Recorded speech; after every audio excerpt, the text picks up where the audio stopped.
Parfois, tu dors et genre, tu n'arrives pas à trouver le sommeil. Tu penses que c'est la fatigue, maman. C'est la nyptophobie.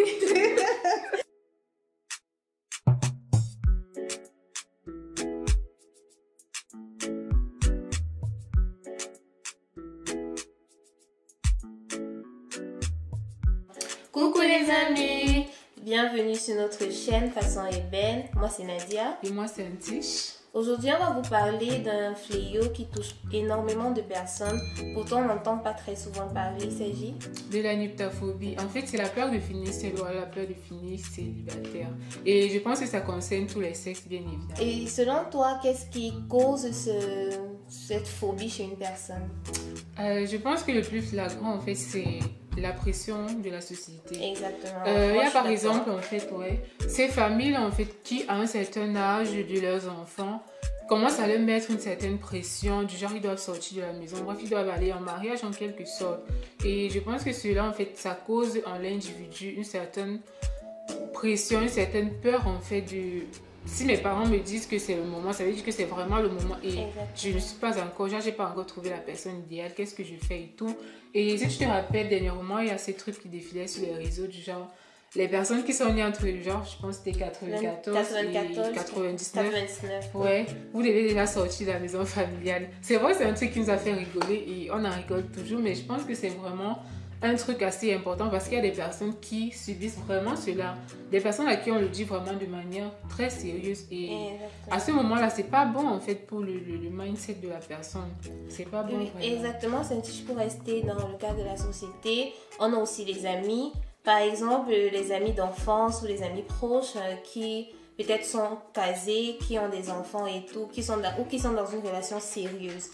Effectivement, quand tu es une personne célibataire et que toutes ces personnes-là autour de toi sont en couple ou bien qu'ils sont des enfants, ils sont mariés, ils sont fiancés et tout, et toi tu es toujours célibataire, ça peut créer en toi cette peur de finir seul, te dire Oui. ah moi j'ai fréquenté avec la fille, on allait à l'école primaire ensemble et tout, le Ah ouais, est c'est marié et tout. moi je suis toujours là célibataire, personne veut de moi et tout. Ouais, ça peut créer en toi ce manque-là, Ouais, cette une peur-là. certaine frustration, mais... Exactement. Oui, je pense aussi qu'il y a le fait que des personnes soient très sélectives en Oui. fait. Il y a vraiment des gens qui pensent en fait qu'ils vont trouver le prince charmant ou alors qu'il y a une Cendrillon qui va descendre avec sa belle robe et tout. Le beau Et- mec. Les filles qui disent qu'on va trouver le beau mec. Ouais, justement, ils cherchent la personne idéale, la personne parfaite. Je dis pas qu'il faut accepter n'importe qui dans sa vie, mais à un Physique, c'est moment... important, mais... Oui, à un moment, en fait, il faut savoir penser grand, savoir avoir de la vision, en fait, parce qu'on n'épouse pas que le physique, mais aussi des valeurs de la personne, en fait. Donc, parfois, tu deviens tellement sélectif qu'à un moment, tu te retrouves vraiment coincé avec personne parce que tu ne trouves pas tous les critères. En fait, tu dis que je cherche 10 critères chez une personne et puis tu trouveras juste un peu en chacun, mais Déjà, je pense jamais... que dans ce sens-là, il faut se poser la question déjà de savoir est-ce que moi-même je suis la personne idéale pour les Oui. personnes que je rencontre. Parce qu'il ne faut pas attendre que la personne qui vient vers toi soit une personne sans défaut. Pourtant, on est conscient qu'on a tous des défauts. Donc, il faut donc, quand tu cherches une personne, quand tu es dans la quête d'avoir quelqu'un dans ta vie, faudrait se dire que la personne que je vais trouver, elle aura des défauts, mais je vais faire des efforts. Et si la personne aussi à côté de moi fait des efforts, ce sera assez suffisant. Oui, comme cause aussi, je pense qu'il y a le fait que certaines personnes se disent « Ah, je suis jeune, je vais vivre ma vie et tout. Je me balade de relation en relation. » Parce qu'après tout, on est d'accord que le but de la relation, c'est pas juste un truc pour le fun, en fait. Mais c'est en fait le but, franchement, c'est l'avenir, c'est construire l'avenir avec quelqu'un, un avenir durable, pardon. Là, je parle bien sûr du mariage, donc... c'est vrai, on est jeune et tout, mais tu peux franchement t'amuser dans autre chose, frère, mais pas avec quelqu'un, pas genre. Exactement. Comme tu l'as si bien dit, beaucoup de personnes se perdent dans ces jeux-là parce que, genre, à 18 ans, ils commencent à se mettre dans des relations. Elles commencent à se mettre dans des relations et après, tu vois, elles se retrouvent à peut-être 30 ans. J'ai pris comme ça, hein. Genre à 30 ans et puis ils se disent... se réveiller un bon matin et se rendre compte que tu es passé tu as eu 30, 50 relations et tu es toujours seule. Tu peux pas te réveiller le matin et appeler quelqu'un pour dire bonjour. Donc, et déjà, pour toi, en fait, c'est quoi la période dans laquelle on se définit célibataire? Genre, une tranche d'âge, en fait. Pour moi, on se définit célibataire à partir du moment où on ressent le besoin d'avoir quelqu'un dans sa vie.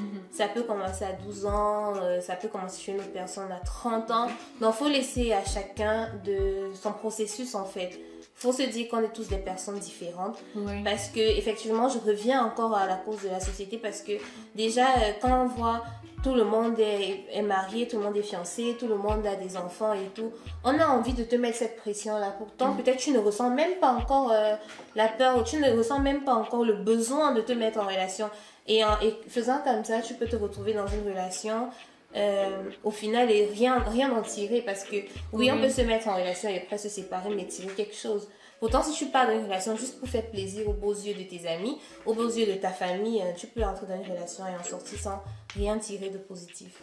Oui, je pense en fait, vu qu'on se situe dans un cadre de la société noire, la société urbaine entre parenthèses, pour moi, on peut se définir célibataire dans l'intervalle genre 22 ans, 30 ans.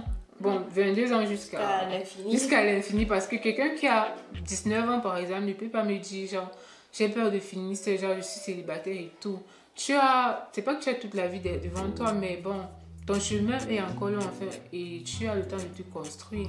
Bon, je pense que sur ce point-là, on n'est pas trop d'accord parce que comme je l'ai si bien dit, à quelqu'un même à 12 ans pour ressentir le besoin d'avoir, même si moi ça me fait bizarre. Moi je parle bien de la société noire parce que vrai. On sait tous d'où on vient en fait. Oui, exactement, oui. C'est vrai que dans la société dans laquelle on vient, on va te dire genre tu ne trouves pas encore quelqu'un, tu n'as pas encore quelqu'un et tout. Mais oui, c'est vrai quand même qu'il y a des cultures, par exemple au Cameroun, au nord du Cameroun où à 12 ans je pense, 12 ans, oui. Oui, les femmes peuvent déjà se marier. Exactement. Donc vraiment ça dépend de nos origines, disons. Oui, ça dépend de la culture de chaque coin d'Afrique, je sais pas. Où on se trouve en fait. Et pour toi, comment est-ce que ça se manifeste en fait dans cette phobie-là chez les personnes? Alors, chez certaines personnes, ça peut se manifester par de la jalousie. Et parce que voilà, tu peux commencer à développer de la jalousie par rapport à tes amis qui sont en couple, par rapport aux membres de ta famille, tes cousines par exemple, qui sont déjà casées ou bien dans une relation vraiment sérieuse. Ça peut développer en toi de la jalousie. Moi, je pense comme ça aussi. Ouais, et il y a aussi la peur de l'abandon. Oui, bien sûr. Certaines personnes acceptent des relations, je vais dire toxiques, parce que c'est ce dont on en parle ces temps-ci. Et tu te dis, je ne vais pas quitter cette relation, même s'il me trompe, même s'il me bat, je ne sais pas quoi d'autre. Et tu te dis, non, je ne vais pas quitter cette relation parce qu'après, je ne vais pas trouver une autre personne. Et là, tu as peur en fait d'être délaissé et tout. Du coup, je te dis, tu préfères accepter en fait le truc parce que tu penses que tu ne trouveras pas mieux. Et parfois aussi, genre, comme là, je parle des manifestations en fait. Parfois, tu dors et genre, tu n'arrives pas à trouver le sommeil. Tu penses que c'est la fatigue, maman. C'est la nymptophobie. Exactement. Non, mais de toute façon, tu en parles. J'aimerais te poser la question de savoir si tu as déjà été nymptophobe un jour dans ta vie. Je dirais oui, je dirais non. Bon, oui, parce que c'est clair qu'il y a une période de ma vie.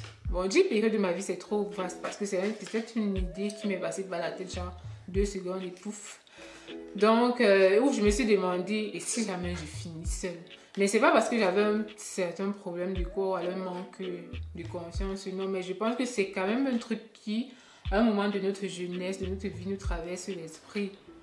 Oui, je pense que moi je dirais non. Une personne, genre tout le monde, on peut s'asseoir un jour et se dire mais comment est-ce que je me vois à la fin, genre après, genre d'ici 5 ans, d'ici 10 ans et tout. Mais si à ce moment-là tu as un peu de frousse, genre tu te sens un peu mal, c'est pas que tu as une nymptophobe, non, c'est normal en fait.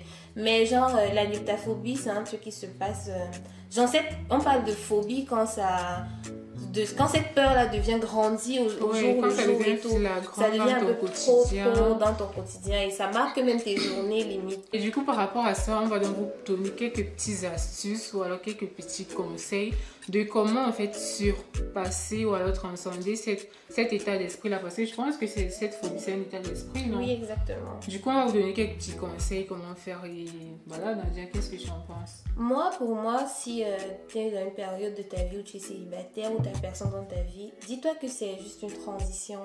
Et c'est peut-être le moment pour toi d'apprendre à te connaître toi. Parce que si ça n'a pas marché avec les autres qui sont passés dans ta vie, ou bien même si tu as toujours été célibataire, dis-toi que tu as besoin de te connaître d'abord.